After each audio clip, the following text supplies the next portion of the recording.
Hey everyone, Jay here from Review All the Things. Nice weather is upon us, so I am back for the video season.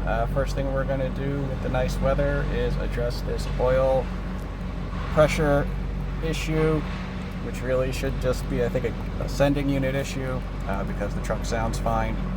Just not showing anything on the idiot gauge. So we're going to go ahead and swap that sender out.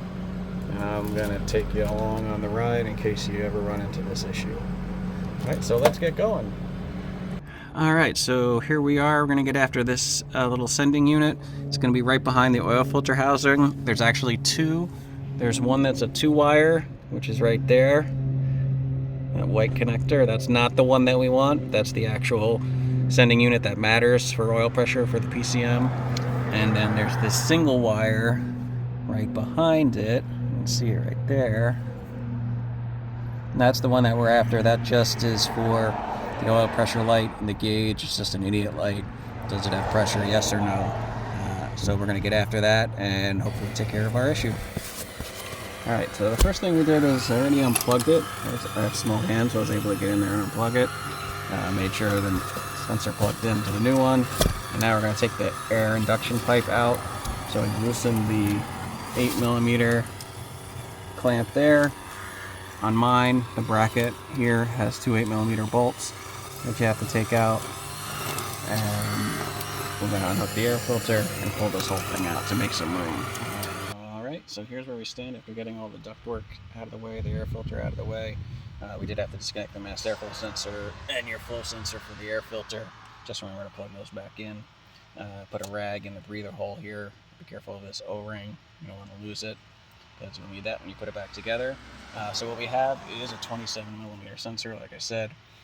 You could use a sensor socket if you have one, or probably a semi-deep 27 would fit over there and give you the clearance with the oil pipe in the way. We don't want to disconnect the oil charge pipe for the turbo.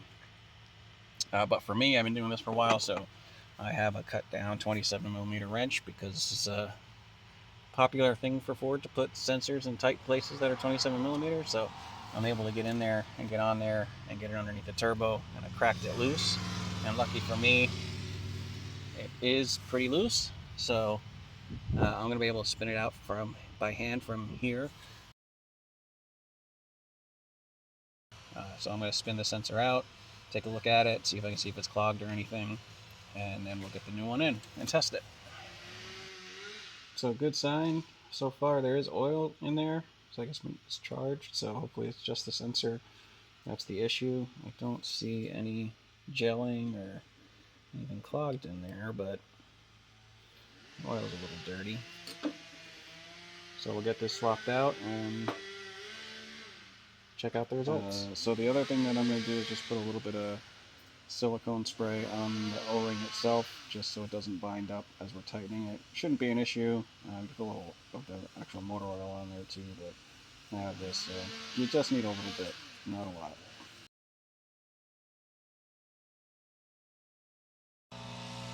Alright, the new sensor is in, and we're all ready to go. I'm going to button everything back up. Alright everyone, so that's a wrap on this one. Pretty easy.